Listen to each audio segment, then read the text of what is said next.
Em Mateus, seguindo a ordem do que expomos pela manhã. Na sequência, nós temos aí o verso 20, capítulo 5 de Mateus.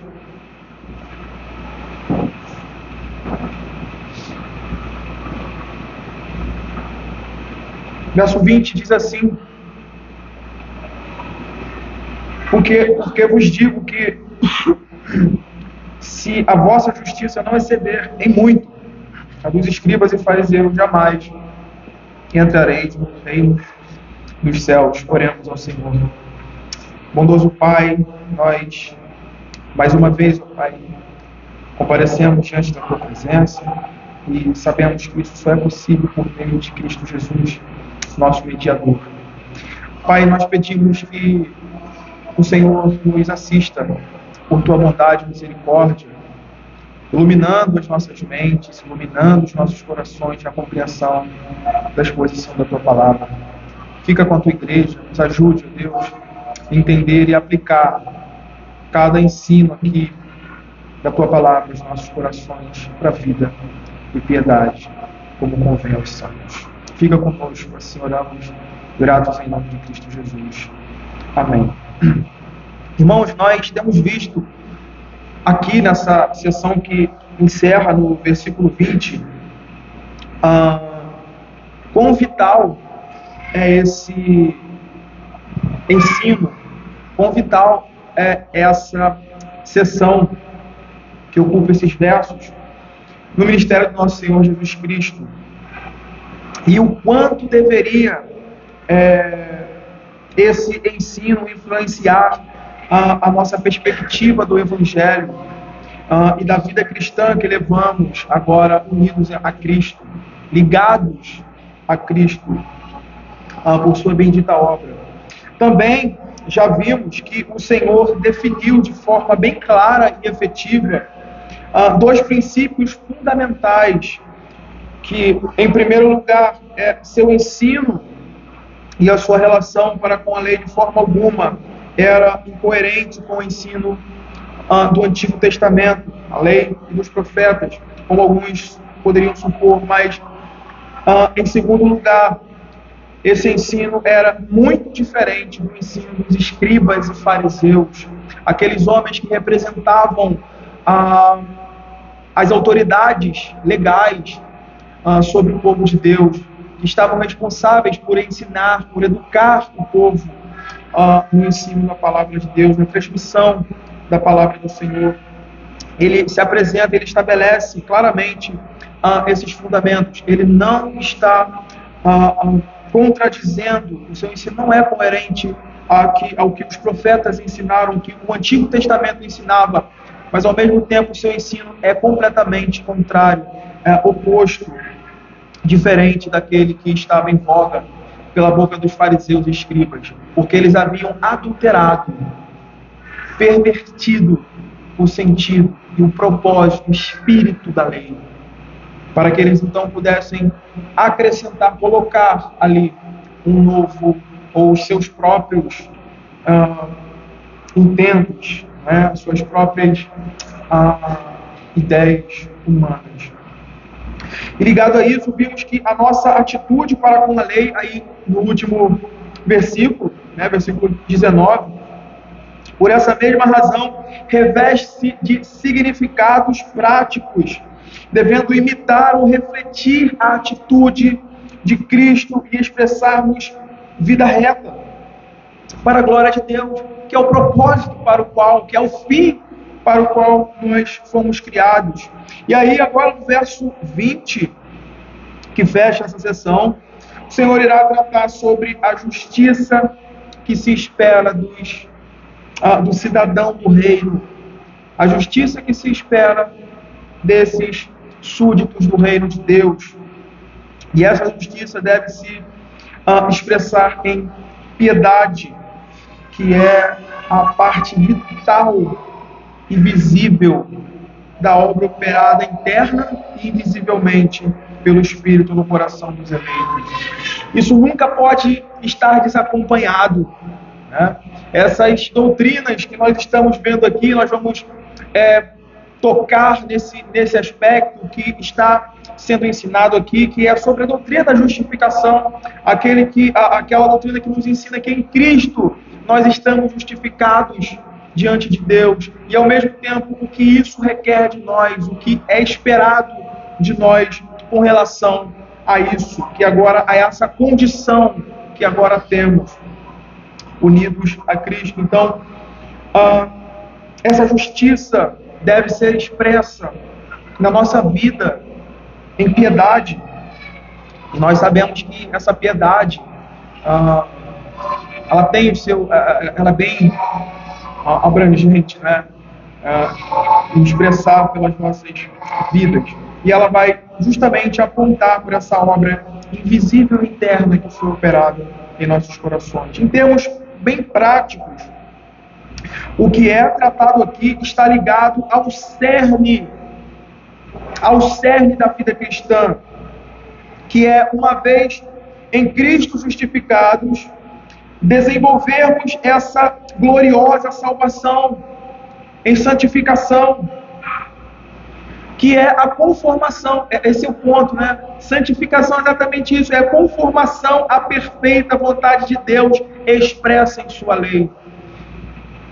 Nenhum homem é santificado nesse processo,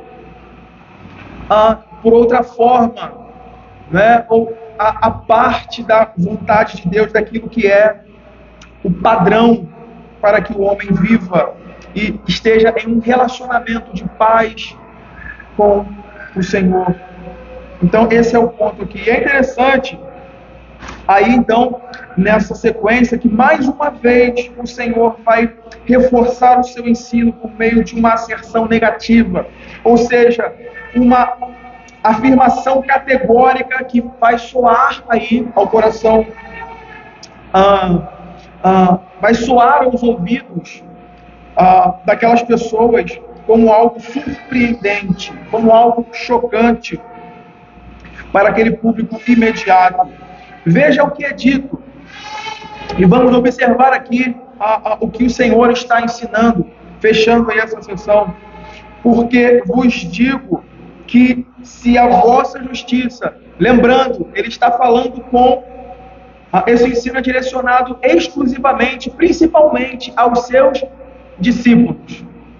Embora a gente sabe que poderia ter uma multidão, tinha uma multidão que tinha diversas pessoas ali, o foco e o objetivo estava nos seus discípulos, de ensinar, de firmar a fé e o coração deles na verdade. E ele vai dizer: porque vos digo que se a vossa justiça não exceder em muito, não é exceder somente, mas exceder em muito a dos escribas e fariseus, jamais entrareis no reino dos céus. Até o verso 19, se você reparar aí, facilmente os fariseus e escribas poderiam estar fazendo aquilo que eles mais sabiam fazer, né? Facilmente eles poderiam estar ali, facilmente fazendo aquilo que eles mais sabiam fazer, que é dissimular sobre a realidade dos seus próprios corações, que o Senhor já mais adiante ele vai colocar como algo podre, né? Algo que é como um sepulcro caiado. Então, a gente perceber essa realidade, eles poderiam continuar nessa posição que é dissimular sobre a realidade dos seus corações, enquanto externamente se mostravam as pessoas mais santificadas e preocupadas com a lei que então existiam naquele tempo. Entretanto, é justamente aqui que Jesus vai demonstrar com grande clareza que aqueles religiosos que ali estavam diante dele eram deficientes no campo da justiça e da santidade. Eles eram altamente deficientes, aleijados no campo da justiça e da santidade. Comentário de Mark Lloyd Jones sobre isso, parafraseando o ensino do Senhor das sessões anteriores até aqui, né, para avançar, é muito interessante. Ele diz o seguinte: é como se o nosso Senhor houvesse dito, e aí ele vai trazer, parafraseando, né? Não imaginem que vim facilitar as coisas, tornando menos severas as exigências da lei. Bem pelo contrário, estou aqui para dizer a vocês que, a menos que a retidão de vocês exceda em muito a dos escribas e fariseus, não há esperança alguma de que vocês possam entrar no reino dos céus, nem mesmo como o menor dos seus cidadãos. A cena aqui é de choque mesmo. Unindo toda a sessão do verso 17 a 20, quando Jesus olha então para os seus discípulos, direciona o seu olhar para os seus discípulos e profere essas palavras: porque eu vos digo que se a vossa justiça não excederem muito a deles, vocês não entrarão no reino do céu. É uma cena de choque, de grande surpresa, justamente pelo que a figura desses homens representavam para as pessoas, para aquele tempo, para a realidade religiosa do povo de Deus. E aí cabe mais uma vez a elucidarmos essa realidade de quem eram esses homens, embora a gente já tenha falado alguma coisa. Os escribas, primeiramente, eram homens que passavam toda a sua vida ensinando e expondo a lei. Eram grandes autoridades sobre o assunto, porque eles dedicavam toda a sua vida ao estudo e à aparente prática da lei.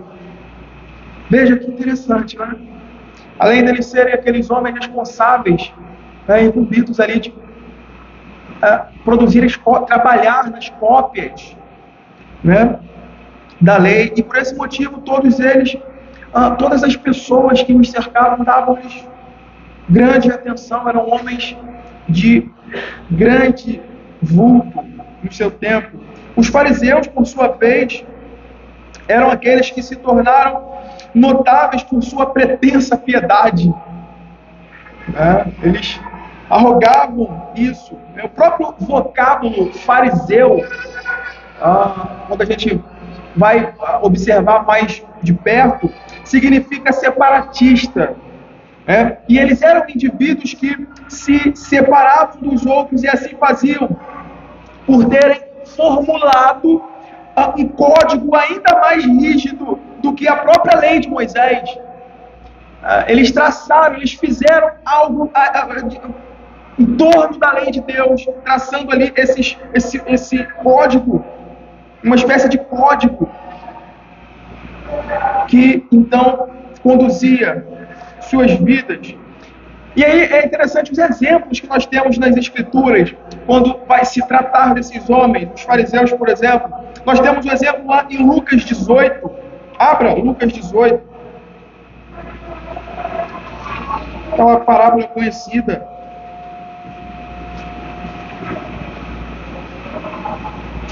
Lucas 18, 9 em diante. E aí veja que interessante aquilo que é colocado aí, Lucas 18, verso 9 em diante. Veja que interessante o que o autor aí coloca. Propôs também esta parábola a alguns que confiavam em si mesmos, por se considerarem justos, e desprezavam os outros. Vejam, tá? Então, e aí começa. Então o propósito da parábola está aí, né? Mostrar essa realidade. 2 homens subiram ao templo com o propósito de orar, um fariseu e outro publicano. O fariseu, posto em pé, orava de si mesmo, de si para si mesmo, desta forma: ó Deus, graças te dou, porque não sou como os demais homens. Veja, que homem piedoso, não é? Que homem santo, que homem cumpridor da lei, que homem justo. Veja, isso por suas palavras, né? Não sou como os demais homens, roubadores, injustos e adúlteros, nem ainda como este publicano. Jejuo, veja, que homem grandemente piedoso, jejuo 2 vezes por semana e dou o dízimo de tudo quanto ganho. O publicano, por outro lado, o publicano estando em pé longe, não ousava nem ainda levantar os olhos aos céus, mas batia no peito dizendo: ó Deus, se propício a mim, pecador. E aí vem o ensino: digo-vos que este publicano desceu justificado para a sua casa e não aquele, porque todo que se exalta será humilhado, mas o que se humilha será exaltado. Veja aquilo que é colocado aqui, né?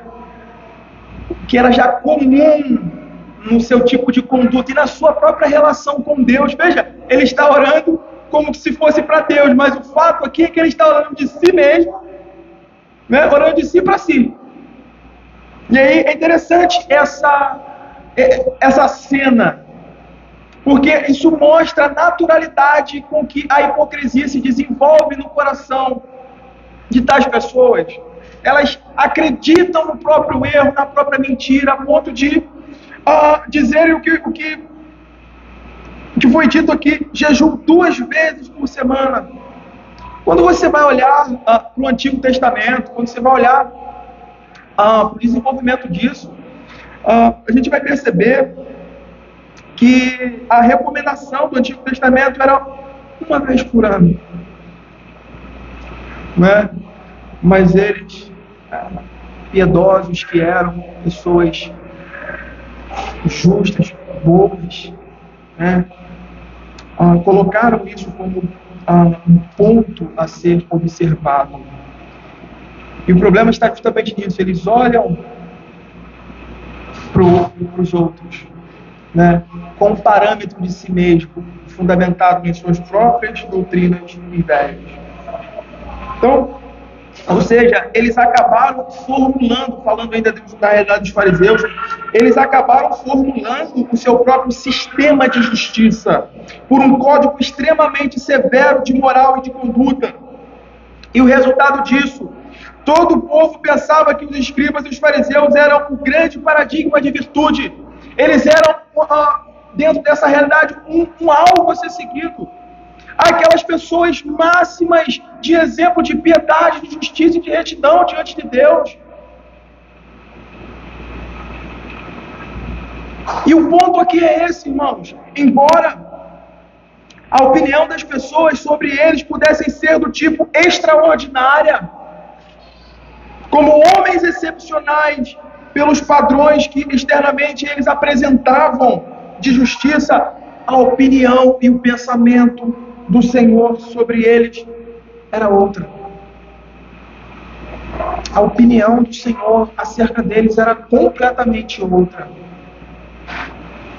O Senhor os qualificava como mentirosos,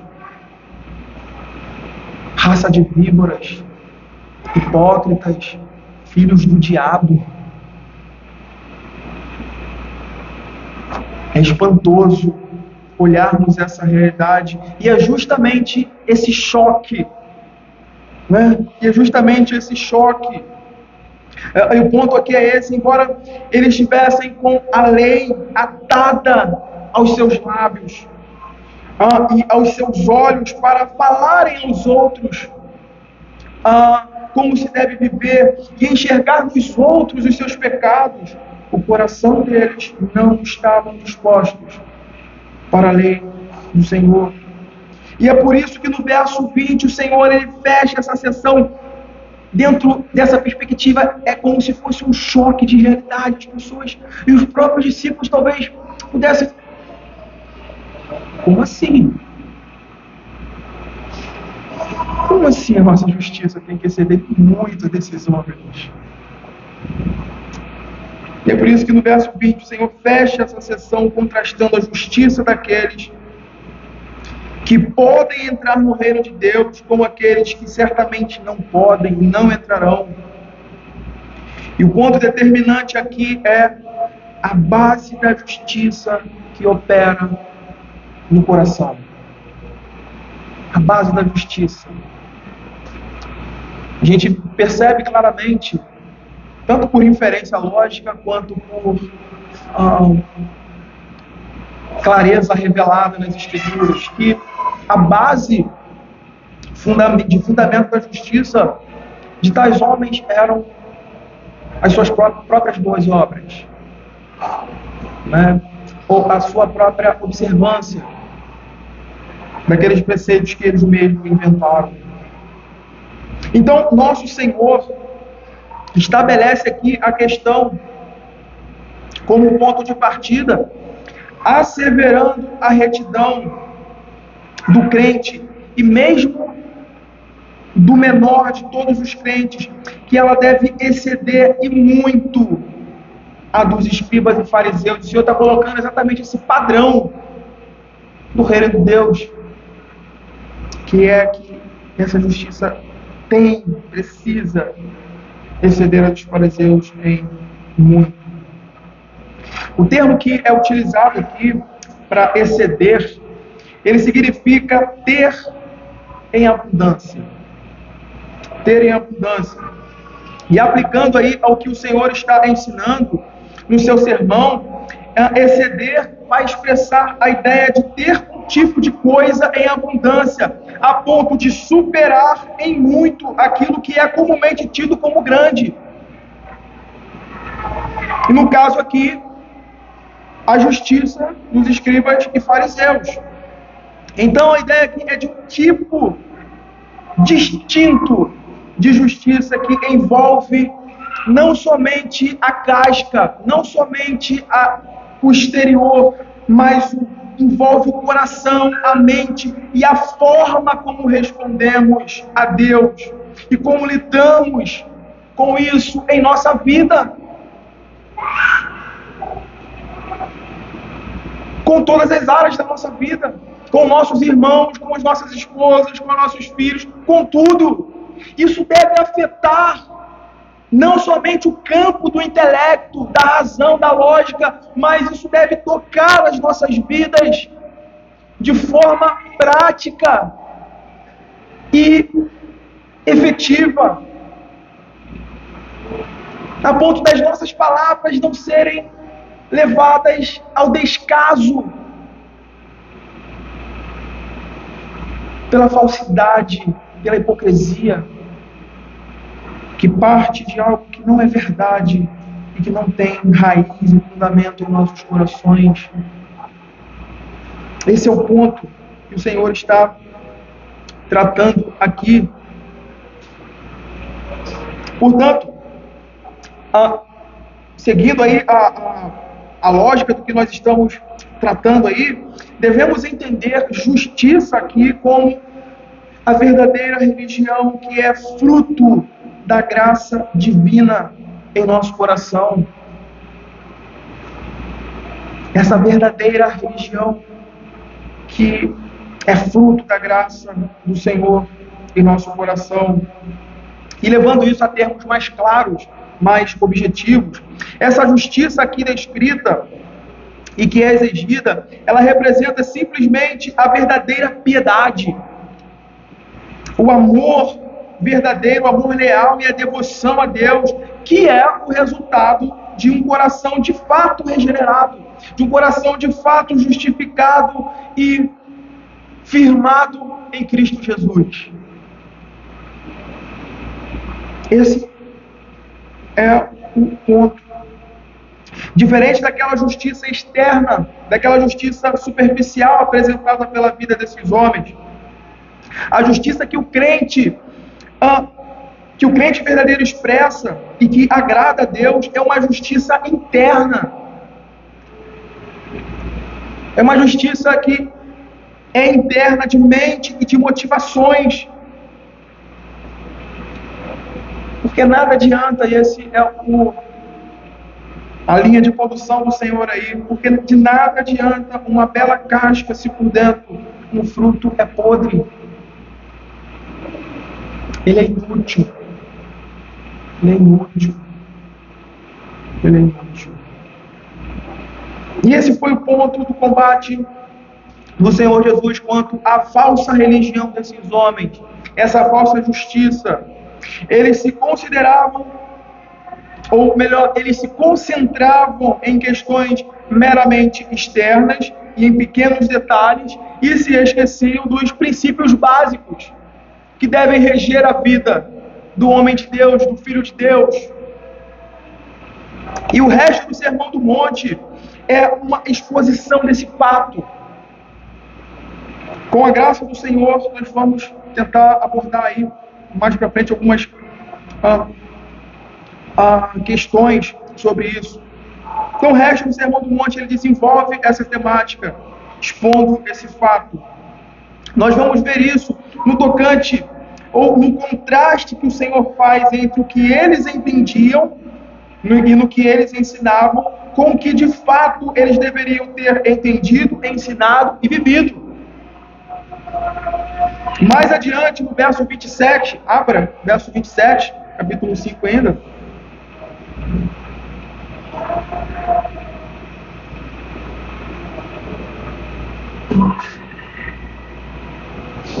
Nós tocamos nisso pela manhã. Mais adiante, o Senhor desenvolve isso, falando. É dito aí, ouviste o que foi dito, não adulterarás. Eu, porém, vos digo, qualquer que olhar para uma mulher com intenção impura no coração, já adulterou com ela. Jesus não estava aqui, como eu falei pela manhã, Jesus estava aqui combatendo a lei, não é?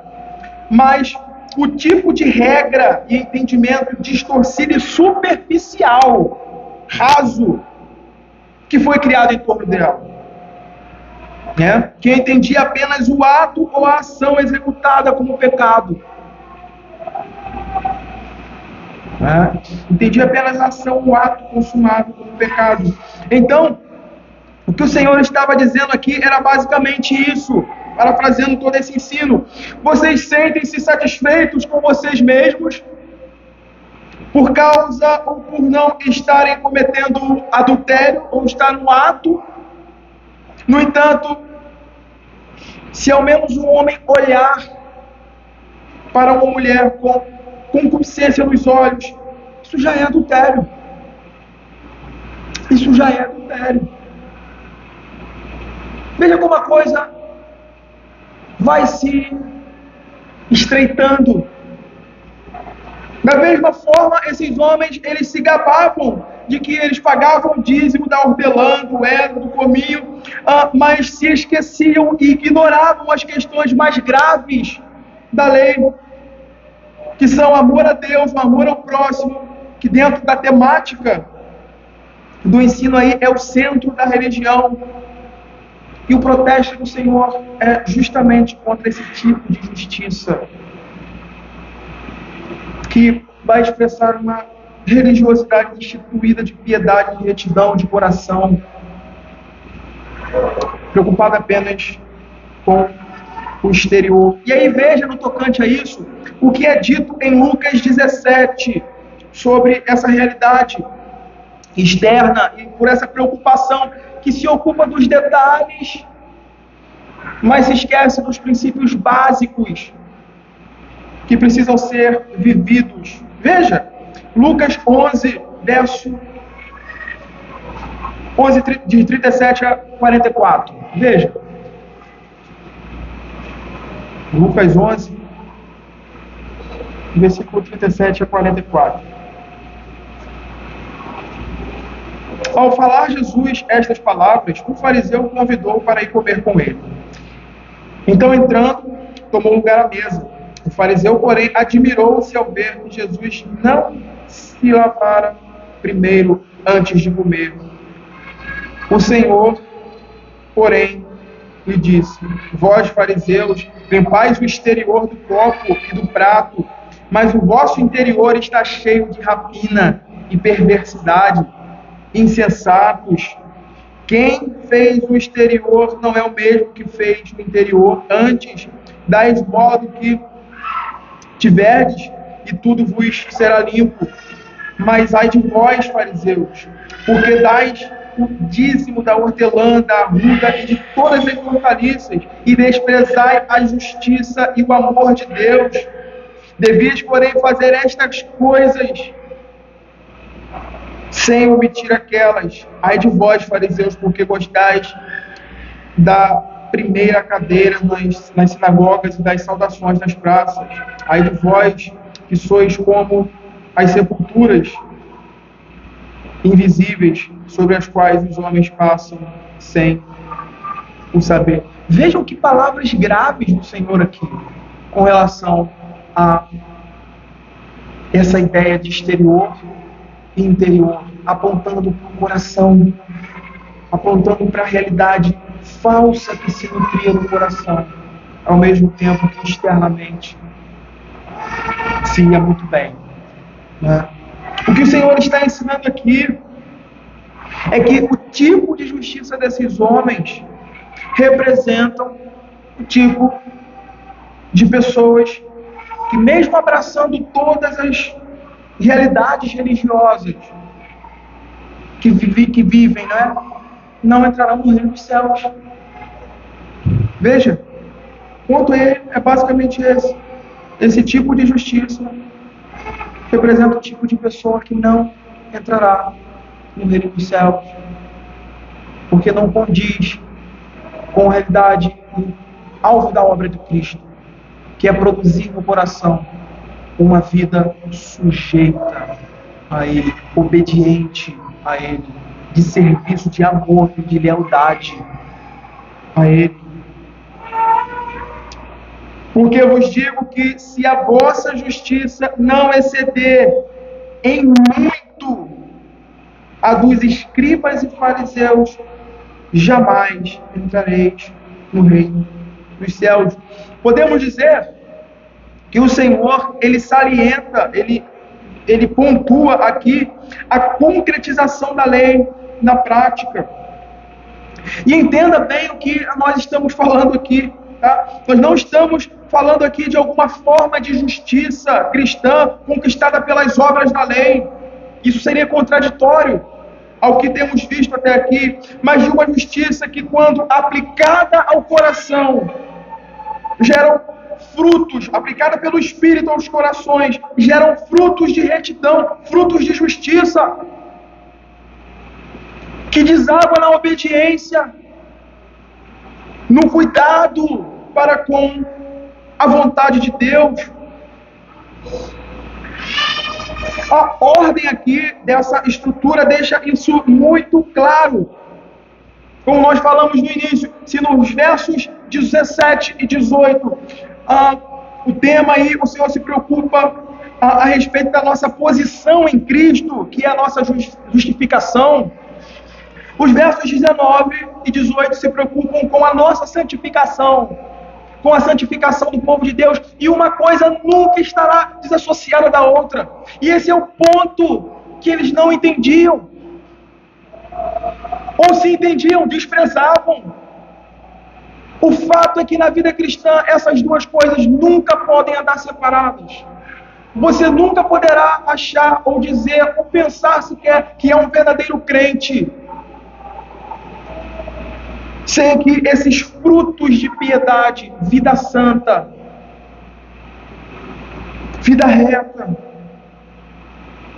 E aí eu volto a dizer, como nós falamos pela manhã, nós não estamos falando aqui de um homem ou uma mulher, um filho de Deus impecável, né?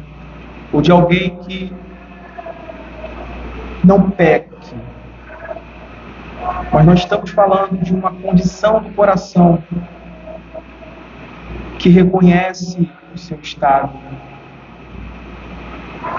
a sua condição, e não confia em si mesmo para a solução do seu problema. Ponto aí é esse. Essas duas coisas nunca andarão desassociadas uma da outra. E esse deve ser o cuidado da nossa vida. Esse deve ser um cuidado constante. É por isso que nós precisamos constantemente sermos expostos a essa realidade, a realidade do ensino do Evangelho, a realidade do ensino das Escrituras, que sempre nos confrontarão com essas verdades, de que nós somos justos em Cristo Jesus, justificados em Cristo Jesus, mas que essa justificação, ela não se encerra em uma vida fria, morta, inativa. Essa justificação não nos encerra debaixo de um procedimento apático à obra de Cristo. Antes, ela impulsiona o nosso coração a imitar a Cristo, a seguir os seus passos, a olhar todos os entulhos que o pecado trouxe às nossas vidas e pela graça, pelo poder do Espírito Santo, diariamente trabalharmos nessa mortificação, que é exatamente isso.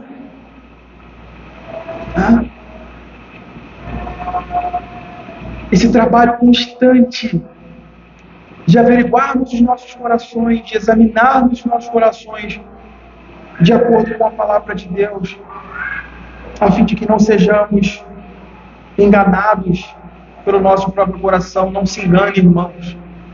Enganoso é o coração do homem. Enganoso é o nosso coração. Enganoso é o nosso coração. Às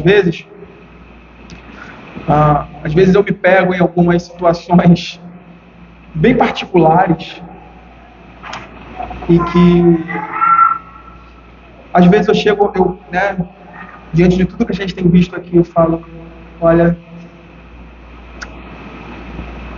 tá aí a natureza, que pode facilmente me levar a ser um homem como esse, um escriba, um fariseu. Facilmente. Por algumas questões que às vezes, na prática, a gente peca grandemente em não considerar essa raiz que habita em nossos corações. E a gente se vê às vezes ali, a articulação da nossa mente. Tudo bem. Não está.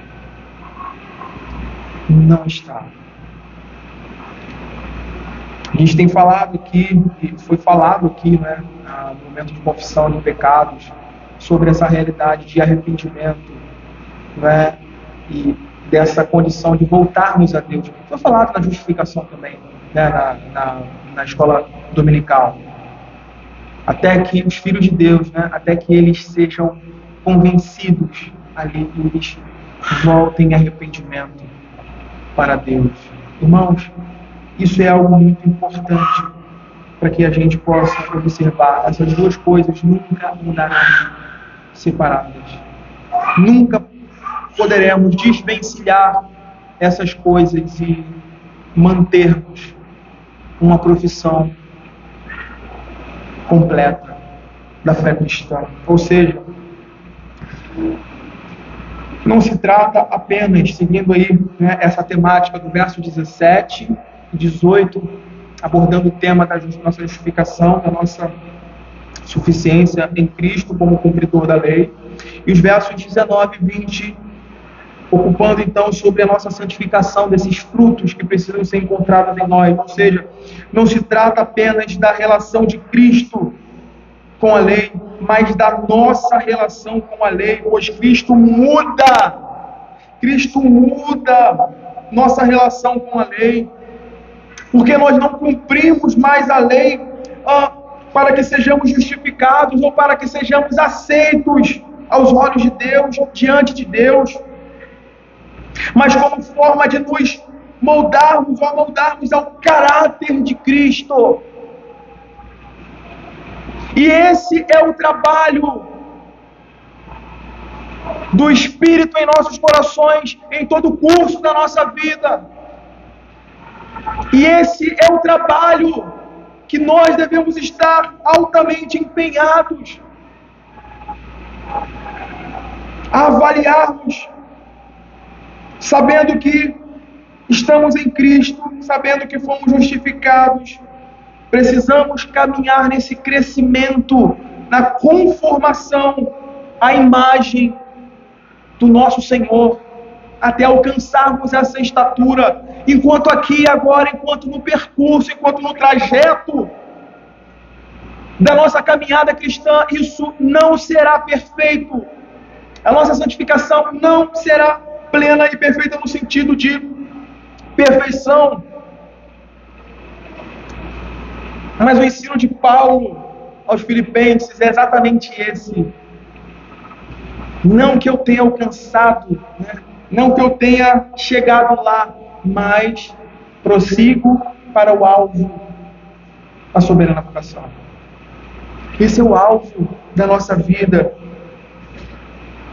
Certificarmos de que estamos progredindo, crescendo nessa conformação. E eu sempre falo isso, né? Às vezes em contextos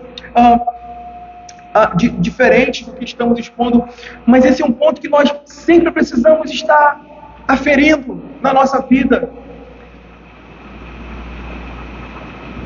Desse progresso, desse avanço, desse firmar de raízes na pessoa de Cristo, para que possamos então crescer, avançar, e como o próprio texto bíblico vai nos orientar, desenvolver a vossa salvação. O texto bíblico não fala que nós conquistamos a salvação, mas aquilo que foi gratuitamente, graciosamente nos dado em Cristo Jesus, pela fé. Então, desenvolver. Esse é o cuidado que nós precisamos sempre ter com relação à nossa vida cristã, para que não tenhamos uma vida cristã estática, presos aos mesmos pecados, às mesmas falhas, aos mesmos erros, 10, 20, 30, 40, 50 anos.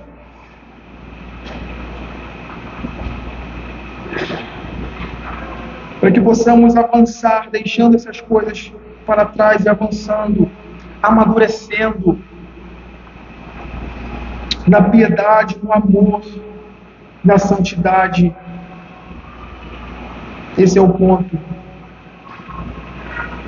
Esse é o objetivo da vida cristã, uma justiça que cresce no amor de Cristo. E é interessante que Lloyd Jones também comenta sobre isso. Veja que comentário pertinente, né, que Lloyd Jones faz sobre isso. Ele vai dizer: cristianismo não é você parar na conversão e no conhecimento de que os seus pecados estão perdoados, e então contentar-se com isso pelo resto da vida. Cristianismo é ingressar e desenvolver-se rumo à medida da estatura da plenitude de Cristo. Precisamos desenvolver nossas mentes e nossas faculdades, se é que desejamos tomar posse disso.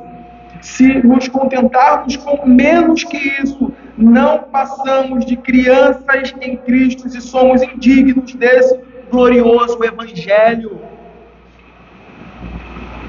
Irmãos, o Evangelho é uma fonte inesgotável a qual todos os crentes, em todos os tempos, em todas as eras, sempre poderão recorrer como suas fontes de justiça, sua fonte de crescimento, de conhecimento, de amor, e nunca se esgotará, ela nunca chegará ao fim, ela sempre saciará, ela sempre suprirá as nossas demandas, no que diz respeito à conformação a Cristo, ao crescimento, a realidade do padrão perfeito de justiça que excede em muito qualquer justiça que tente ser produzida de outra forma que não pela graça de Deus, pelo Evangelho, pela pessoa e obra de Cristo. O Evangelho é esse manancial que sustenta a Igreja de Deus durante todo esse tempo e sempre sustentará e nunca se esgotará. Como um poço às vezes seca, o Evangelho nunca estiará a sua fonte de vida, a sua fonte de ensino, a sua fonte de deleite ao coração dos santos. Por isso nós somos conclamados, nós somos chamados a, domingo após domingo, estarmos diante a exposição desse santo evangelho, para que os nossos corações sejam ensinados nesse temor, sejam aprofundados nesse ensino, para que as nossas vidas, então, alcancem essa estatura da plenitude de Cristo, quando, enfim, a nossa carreira se encerrar e nos unirmos finalmente a Ele sem a presença do pecado, então alcançaremos perfeita santificação. Esse processo foi concluído. Esse processo será concluído. O ponto aqui é esse: nosso crescimento externo deve ser acompanhado pelo aprofundamento e solidificação de nossas raízes. Certo comentarista, ele desenvolve esse tema falando que a altura, né, essa estatura, esse crescimento, ele exige profundidade e solidez, para que então não se tenha alguma forma de distorcimento, como foram os fariseus e escribas.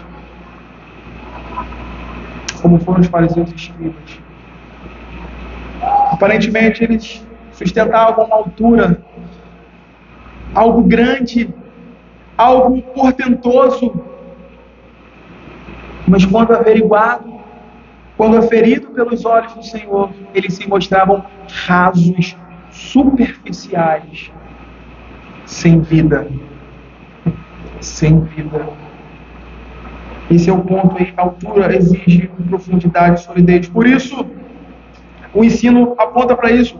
O nosso crescimento em todas as áreas, o nosso crescimento profissional, social, econômico, cultural ou qualquer outro, deve vir acompanhado necessariamente de um alimento mais sólido, buscado não na mera superfície, para que possamos ter não simplesmente uma aparência espiritual, uma aparência teatral,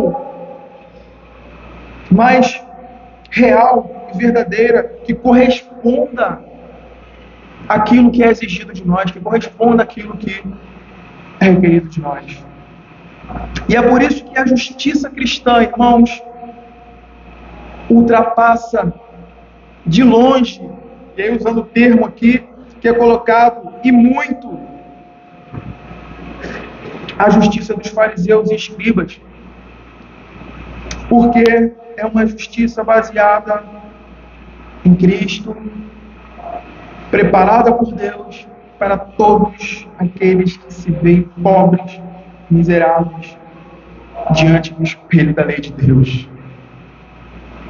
É essa justiça que se manifesta em Cristo Jesus da parte de Deus para nós, e que se torna para nós justiça e santificação. Veja o que é dito por Paulo na primeira carta aos Coríntios, versículo 30, capítulo 1, versículo 30.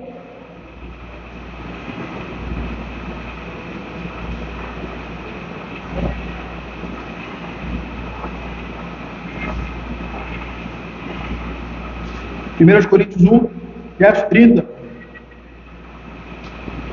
Mas vós sois dele em Cristo Jesus, o qual se tornou da parte de Deus sabedoria e justiça e santificação e redenção. Ele é a nossa justiça, Ele é a nossa santificação, a rocha sobre a qual os nossos pés, o nosso coração e a nossa vida está firmada. A nossa justiça, ela nunca pode, então, ser desacompanhada desse ponto que aí está no texto: justiça, sabedoria, justiça e santificação e redenção. Nunca poderá ser desacompanhada de santidade e piedade. E que isso, irmãos, nos faça olhar com temor para o nosso coração. É interessante o que Calvino, nas suas institutas, ele trabalha sobre piedade, né, sobre essa realidade da vida cristã. Calvino, ele diz que o alvo supremo da piedade é sólido, glória, somente a Deus glória, é glorificar a Deus. É glorificar a Deus. Ele diz que Deus redime, adota e santifica o seu povo para que sua glória resplandeça neles e os livre de uma ímpia busca egoísta. Portanto, a partir disso, a mais profunda preocupação do homem piedoso é o próprio Deus, as coisas de Deus, a palavra de Deus, a autoridade de Deus, o evangelho de Deus e a sua verdade. É por isso que a justiça dos crentes, é por isso que a justiça dos filhos de Deus, ela excede e muito a justiça daqueles homens, e que o Senhor aponta: se a vossa justiça não exceder em muito a dos escribas e fariseus, jamais podereis entrarão no reino dos céus. É porque nenhum tipo de vida a parte desse fim, desse propósito, pode glorificar a Deus. Somente através dessa justiça que emana de Cristo, que está ligada totalmente à sua perfeita obra de obediência e cumprimento à lei, podemos glorificar a Deus de forma satisfatória. E eu quero concluir com uma citação que traz uma grande reflexão sobre tudo isso que nós vemos até aqui. Veja que interessante. A citação vai dizer: a lei e o evangelho são distintos, embora sejam amigos inseparáveis. A lei dá apoio à pregação do evangelho, revelando o significado da glória da cruz. E o evangelho, que salva da condenação, da maldição da lei, manda os remidos de volta para a lei como uma regra de vida debaixo da graça de Deus. Esse princípio ele deve reger a nossa vida. Esse princípio deve permear toda a nossa caminhada cristã, sabendo que o Senhor, em Cristo Jesus, cumpriu, nosso Senhor Jesus Cristo, ele cumpriu tudo isso. E agora, remidos, nós voltamos a ela como uma regra de vida debaixo da graça de Deus. É isso que Paulo quer dizer no seu ensino. Se você olhar Romanos capítulo 6, ali, até o verso 14, Paulo está tratando disso, do homem justificado, expressando e vivendo vida reta. Do homem justificado, vivendo vida reta. E é isso que ele vai falar em Romanos capítulo 6, verso 14. Porque não estamos debaixo da lei, sim, da graça.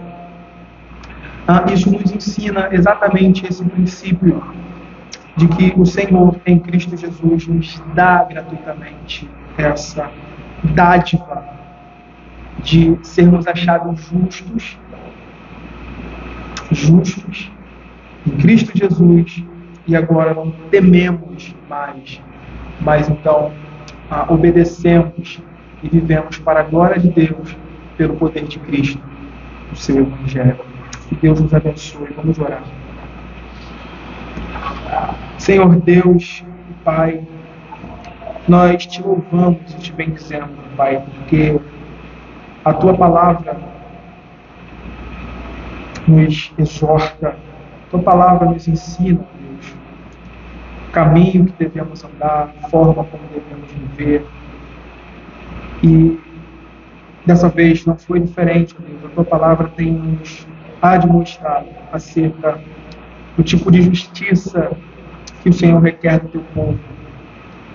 Nós te pedimos, ó Pai, que o Senhor continue a trabalhar em nossos corações essa santificação, essa graça que foi operada em nós, para que possamos, ó Deus, glorificar teu santo nome por meio de um procedimento, por meio de uma vida reta e santa. Fica com a tua igreja, Senhor, nos abençoe nessa semana e que tenhamos, ó Pai, nosso coração grato por tua palavra e por tudo que o Senhor tem feito em nós para a tua glória. Assim oramos gratos em nome de Cristo Jesus. Amém.